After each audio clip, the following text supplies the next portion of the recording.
So I was talking about, the art that I do and the course platform, and then he turned and looked at me and he said, well, why do you do that? Why do you do what you do? And that made me stop and think. I think you really do need to reflect sometimes. So welcome to the Arts and Wellness Cafe. I am so glad you could join me. What a whirlwind of a flurry of activity we've had from last week's Arts and Wellness Cafe. And it's funny, I used to do these weekly, and then it just got so much. So if you are new here and you want to go and look back at some of the other episodes that we've done, feel free. There's a whole playlist worth of over 100 videos just in terms of the arts and health, because I think it's important. So thank you to everybody who left a comment and who, I think it was a topic, the topic of who are you creating for is something that a lot of people kind of, wrestle with. And it is because the arts it can be such a weird thing, in the sense that as an artist you're putting out of yourself, and then you've got people who do want, or who have an opinion, whether or not they like it or not, or whether they think you should have done this or should have done that. And as somebody said to me, it's like once you do go out on social media, then everything's up for grabs in terms of, whether somebody feels they're entitled to make a comment, or say how, and you do want people to say how your art made them feel to a certain extent, if that's what you're going for. And then I think that leads into the question that I was asked, why do you do what you do? And it was such a weird, it wasn't a weird question, and I guess it's not something that I've been asked. When I tell people about what I do, they never ask, why do you do that? And I was talking about, if you're new here, I have a online course platform. I create art. I create sculptures, paintings, stitch pieces, and everything. So it's a wide range, a mixed media, and I say fibre artist, because I not only work with textiles, I work with the leaves and fibres and natural fibres, and so I create. And about 6 years ago, I started teaching online classes, and I collaborate with other artists. Some may host courses, and so I would do a lesson on that course, and I just really enjoy it. And so I was talking to this guy at this exhibition. We were standing in front of my work. It's a sculpture. It's called Disconnect, Gather Together in My Name.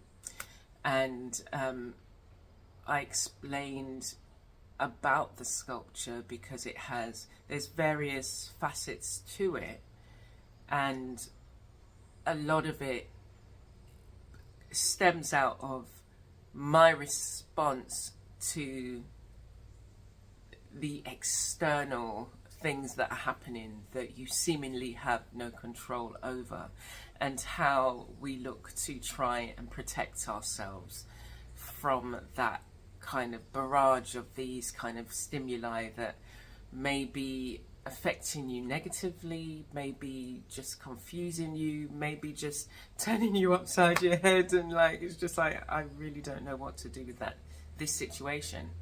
And it's so funny how these situations can impact us, and if you don't have an outlet for your reaction to them, then it goes internally, and that's why creativity is so important. That's why the arts, it's across the board, and that's one of the first things that gets, you know, either it's funding cut, criticism, the things that are at the heart of communities that have an impact and that can really heal, allow people to express themselves, are the things that are targeted first, and they lose their funding. Okay, so before we go and dive deeper into all of that and the ways in which, you know, why we do what we do, and this is something that you have to think about for yourself. Why do you create? Not in that particular way, because I think it's important to find a way that's comfortable for you. But why are you creating? So that when a situation happens or circumstances happen, that you can remind yourself, well, I do this because it brings me so much relief, or I do it because it brings me joy. You know, it's just really to remind yourself, because sometimes you can get distracted. So I'm just drinking. I just wanted to touch on what I'm drinking today. So I'm drinking, and I've just realised,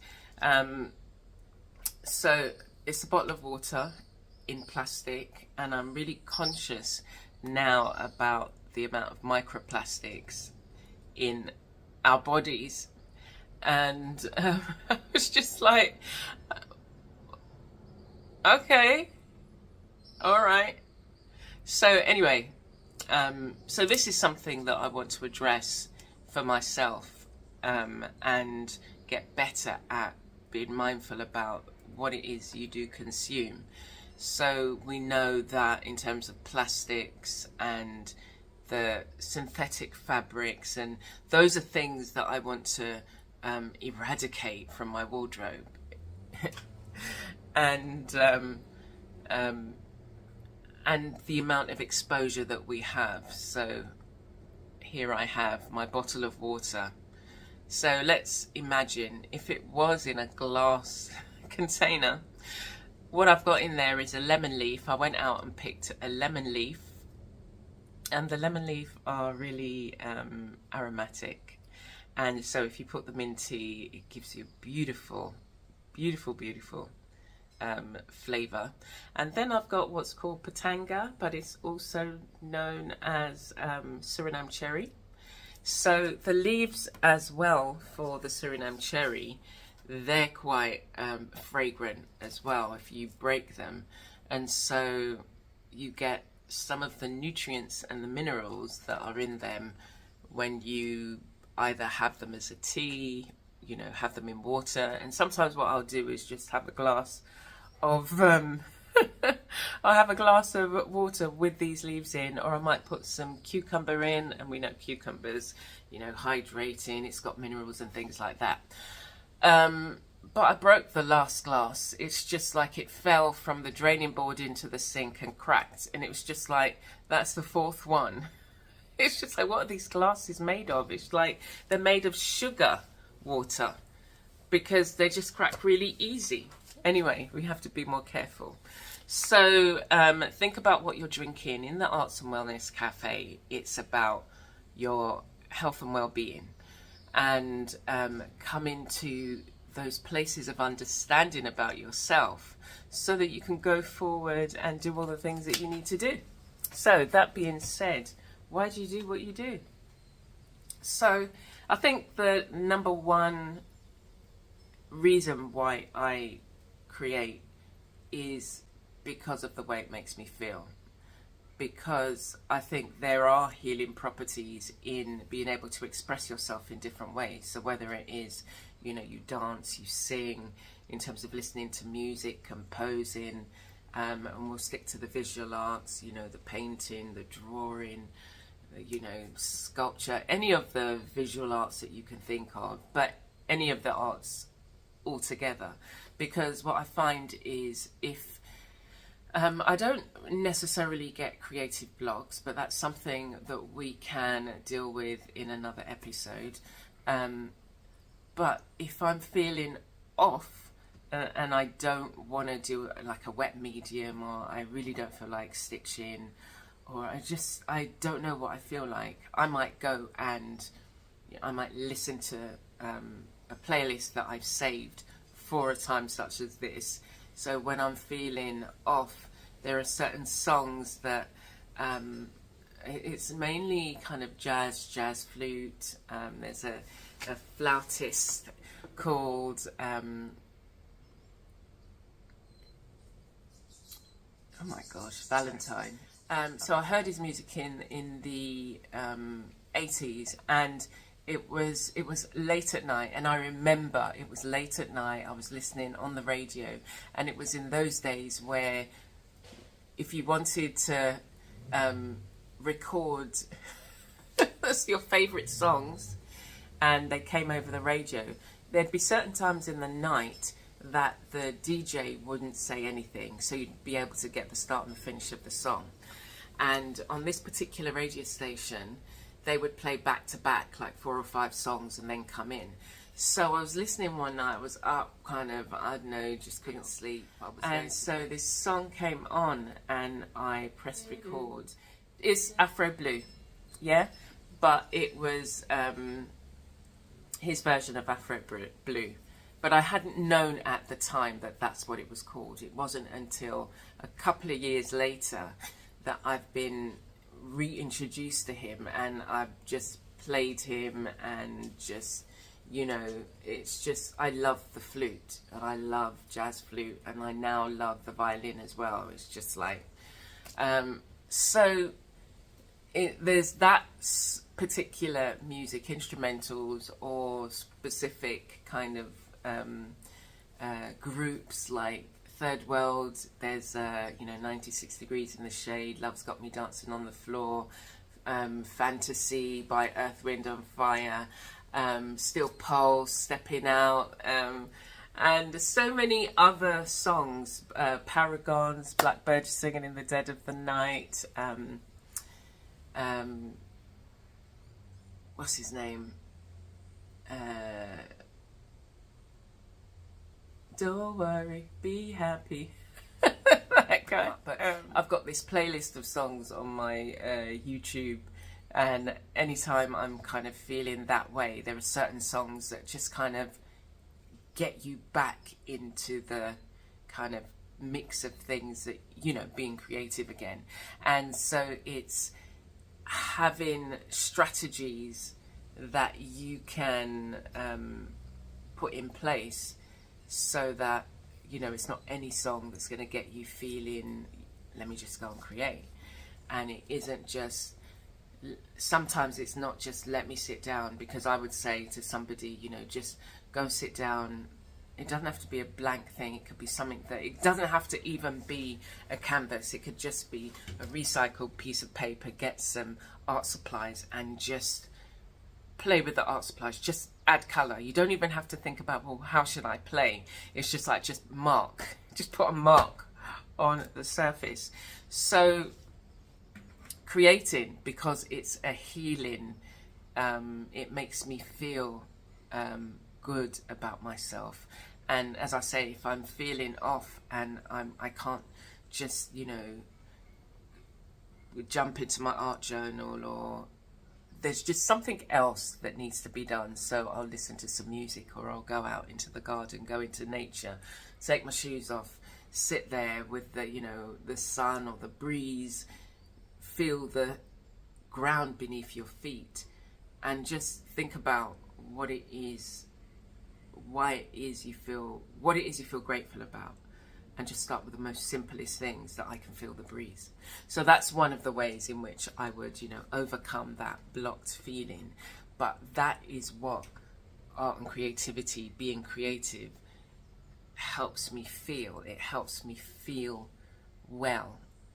And that's so important in this day and age. It's always been important.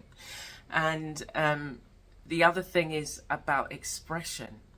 If you're not able to articulate how it is you feel, or what it is you want to do, or it's usually how you feel, then art and creativity is the ideal way to be able to do that, whether it's I'm expressing how I feel in colours or shapes, or I'm just gonna get a piece of clay and just pound it or yeah, I'm just gonna sit with those supplies. It's something that enables me to express myself. And when I was looking after my mother, my art journal, let me see if I can, I took this, it's probably behind my leaf form, but I took this, it was a department store catalogue, and the paper was really nice, and I just thought, oh, you know, I leafed through it.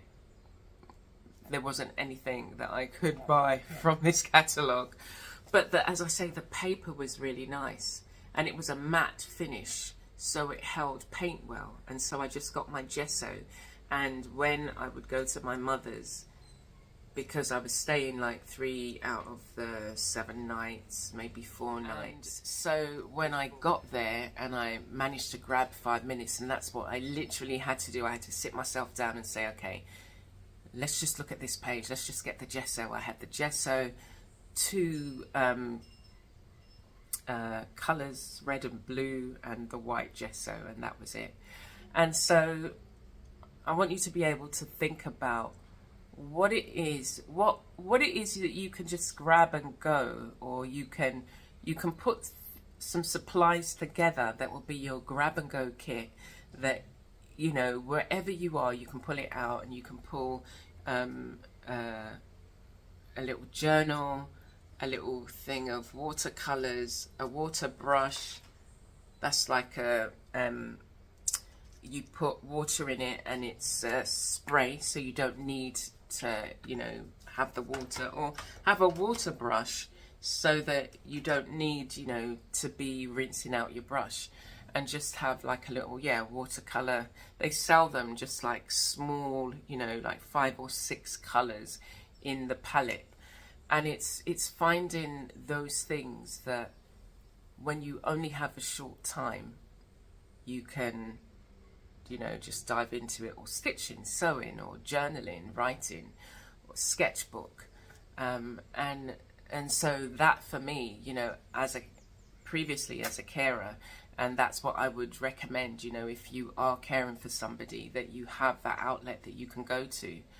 And even if you can't leave that situation, because there was other things that I would do, it was just meditate for 5 minutes, and it would be to take yourself away. You'd have to set your timer, take yourself away to that space that makes you feel calm and at peace. Allow your body to relax and just stay there. And it's amazing how beneficial just 5 minutes can make you feel when you come out of it. And it's like that place that you can go anywhere. You could be in a queue, and if you're waiting in line, and or you're waiting to be called, and your number's like 570 and they're only at 49, you could sit for 5 minutes, shut your eyes, and just allow yourself to be transported to that space. Have your little journal that you could be doing. Have, you know, a little kit of your sewing kit, and, you know, loads of things that you can be doing in something that you can carry with you. It's portable.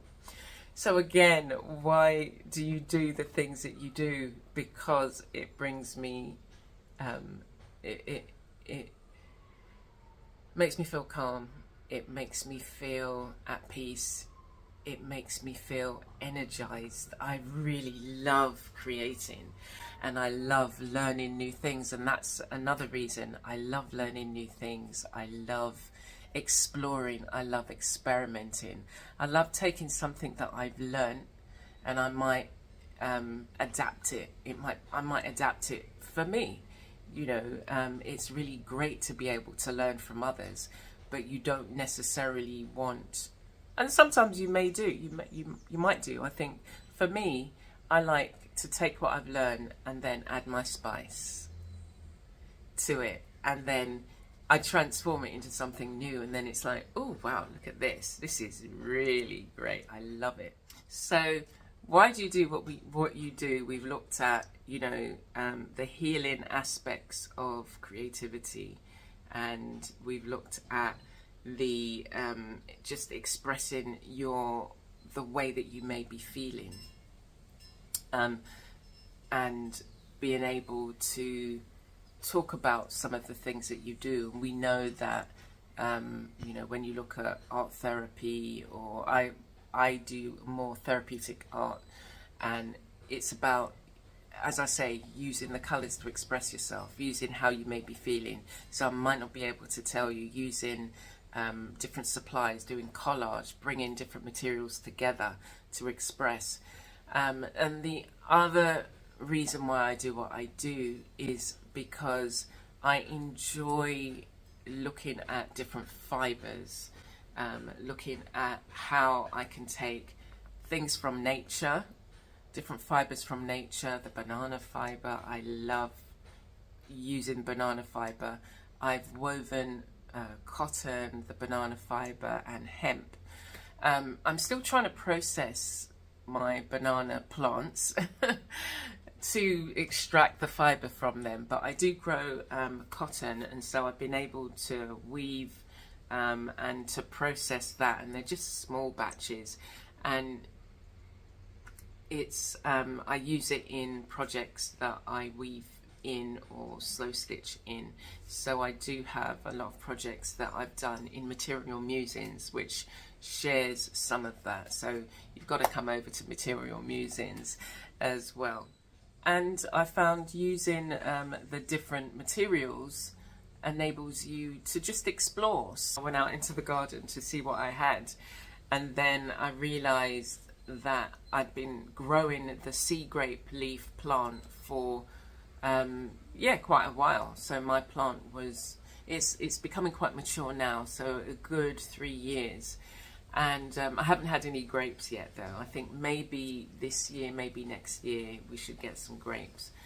And I felt the texture of the leaves, and it was just like, wow, the texture's pretty firm. Let me see how I can use this. And then the other leaf that I had was this is a trumpet flower tree. It's called another thing, but when I looked it up, that was what it was called. And when the leaf dries, they're pretty firm and pretty, they don't snap very easily, but they're malleable. I mean, I guess, you just have to be careful. And the other thing that I learned was how to be more gentle with the leaves, and how do you manipulate them. And so I just started working with them, and from doing the I did a class, I taught a class which was the fodder challenge, and in that class I showed how to paint on leaves and how to stitch leaves.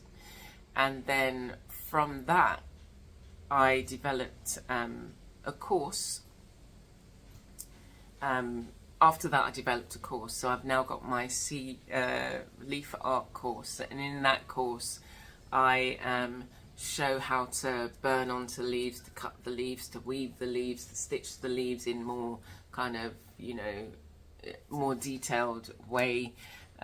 We touch on painting on the leaves and leaf care, and there's a whole load of resources on there. So, and it was just like these things then kind of grew out of other things. So, I started just wanting to work on the leaves, and then I've now got my own course where I teach how to work on these leaves and create, if you in the course, what we do is we do it to a certain level, and then at the end of the course I show you, like, if you want to take this further, this is how you would work on this leaf. So I'm really pleased about that, and that's something that came out of my love for doing what I do. And I think you have to remind yourself, you do have to remind yourself, because the question when it came to me, well, why do you do what you do, kind of really kind of it threw me, as I say, because I'd not been asked before.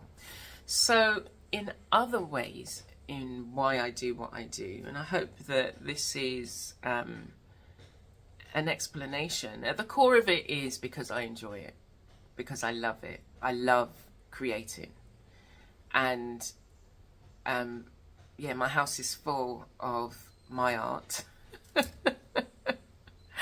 My house is full of my art. The front room walls are full of my paintings, and the studio space is full of supplies and artwork that, you know, and then there's just more. You're creating all the time.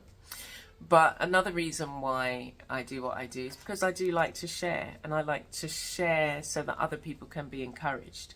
And the sharing comes in the teaching, where I've learned this. Oh my gosh, I've learned how to be so careful with the leaves. And so I want to teach you how to do it, because I've had so much joy from these. You know, I've just been creating. I'm not like, oh yeah, this has got to sell and that's got to sell. I'm creating to sell. Yes, I do have to, you know, make a living. But I'm creating things not out of that motivation. And I think that if there's the two sides, like if you want to create and sell, then they say, well, what does your audience want?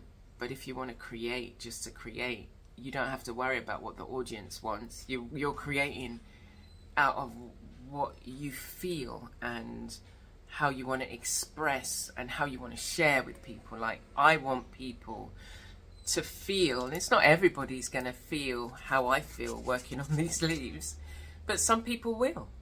And why not share how they can do that? And yes, okay, you know, I've created a course, and okay, if you buy the course, then yeah, that's how I would earn something from that. But I've shared so much about the leaves prior to that. It was all free. And so again, you have to think to yourself, well, okay, yeah, why do I do what I do? Am I doing it because I just want to earn money from it? And I think you have to start with what is the joy that you get from it? What are you passionate about? In terms of, you know, when you look at the creative activities across the board, and then once you've found that answer, like what are the things that I want to do? What is it that brings me joy and lights me up? What is it I go to bed thinking about, and I'm thinking about different ideas and how I can do this, and when you wake up, you know, what is it you're again thinking about or want to talk about? And it's starting from that place of, you know, getting the joy from that activity. And, you know, if you have to go out and work and do a different job, to enable you to do those things, to create and to buy the supplies that you need, then that's what you do. Don't sit on, you know, I'm painting these paintings because they, you know, really mean something to me. But I want them to sell because, you know, I need to make money, and they're not selling because, you know, people are saying they want me to do this and they want me to do that. So I would say, yeah, you know, why you do what you do stemming from that joy that you receive from it, or like I said, the healing, the peace, the break, the feeling of well-being, the wanting to share with others. Like I just want to share techniques. I want to share what I'm doing. I want to share because we can. But that's the case sometimes. So some people can live right next to you, or even within your own family, and not have any clue about what it is you do unless you share it, or unless they show some interest.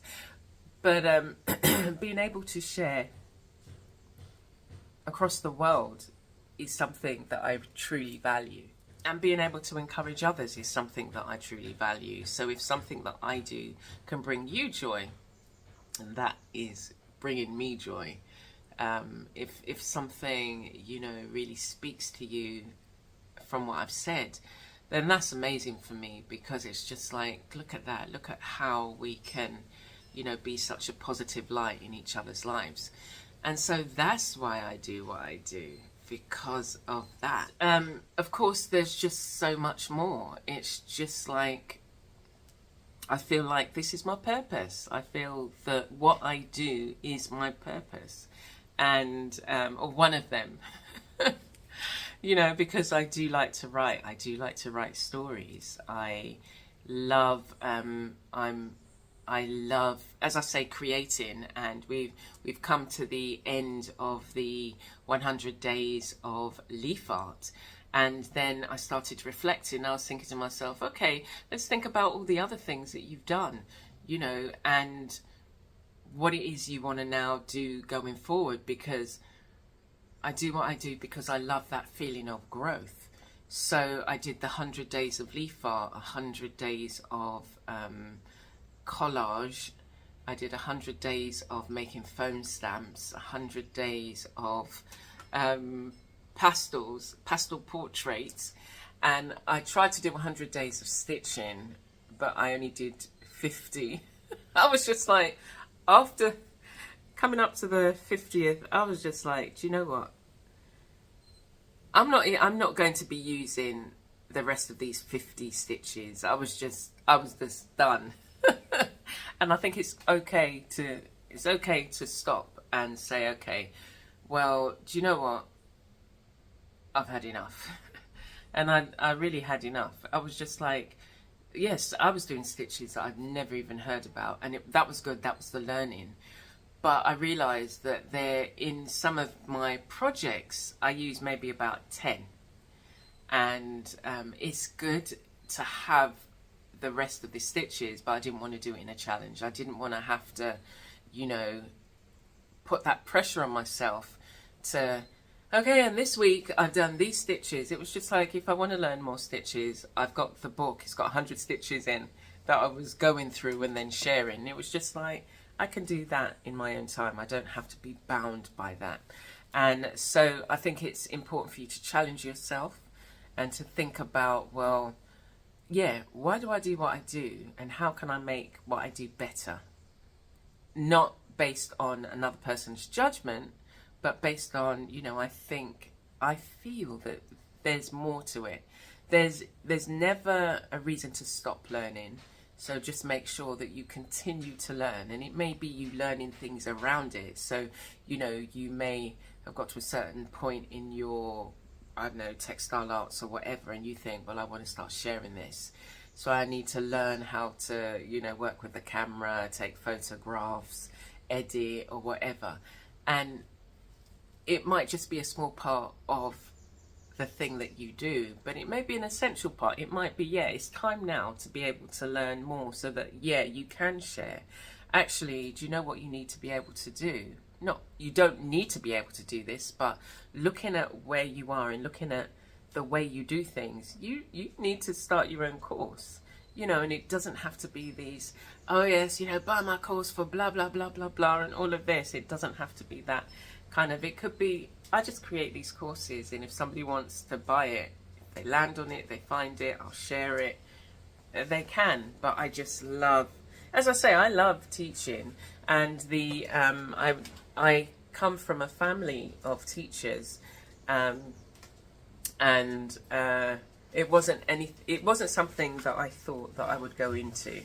As a child, that was one of the jobs that, you know, it was like the teacher, the secretary, I don't even think the doctor was one of them, but, you know, back in the day, it was just like, oh yes, I'm going to be a secretary. And then when I was in secondary school, that's when I wanted to be an artist. But the teacher, there was another teacher who, when I was going to choose where I wanted to go, she was like, do you know, Amanda? This is how she spoke. I think you should leave and just get a job. And it was just like, what? So, as I mentioned in the last Arts and Wellness, you know, the impact that people can make on your lives. And so with two teachers who said, as I say, I remember how they made me feel, and they made me feel good about wanting to pursue arts. And then this teacher who I was just like, I didn't know what to think, because it was, again, I didn't expect it from her for some reason. But she didn't know me. And look, all of these years later, I'm doing both. I'm teaching and doing the arts.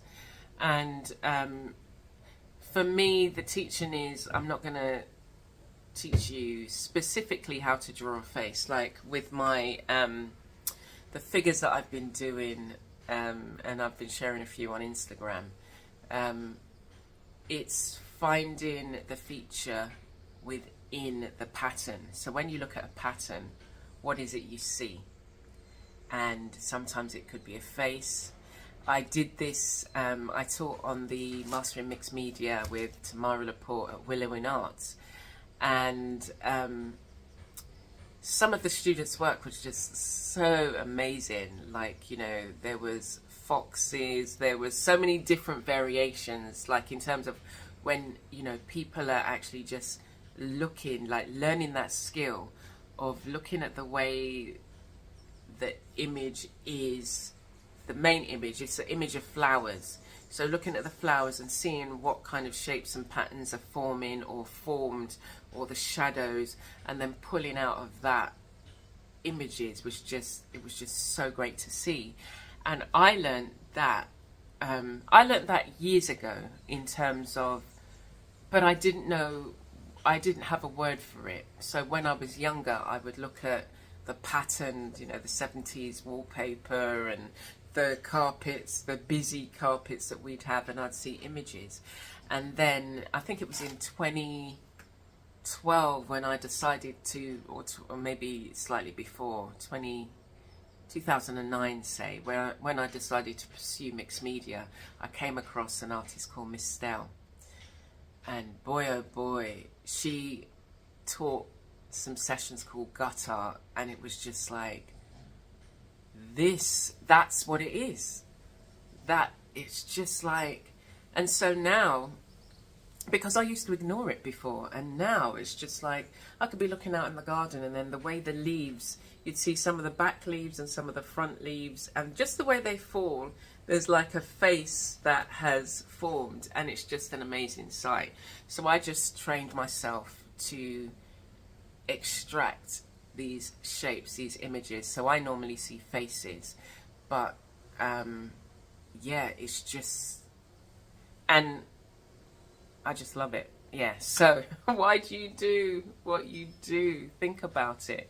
Think about it for yourself, and think about it in the context where, if you have a reminder, if you know why you do what you do, you don't get off the path. You don't get sidetracked by anything. Or if you're feeling off, you don't get that, oh my gosh, why am I doing this? What's the point? It's just like, because I know why I do what I do. I know that it brings me joy, it brings me peace, it encourages me, it nourishes me, it ministers to me.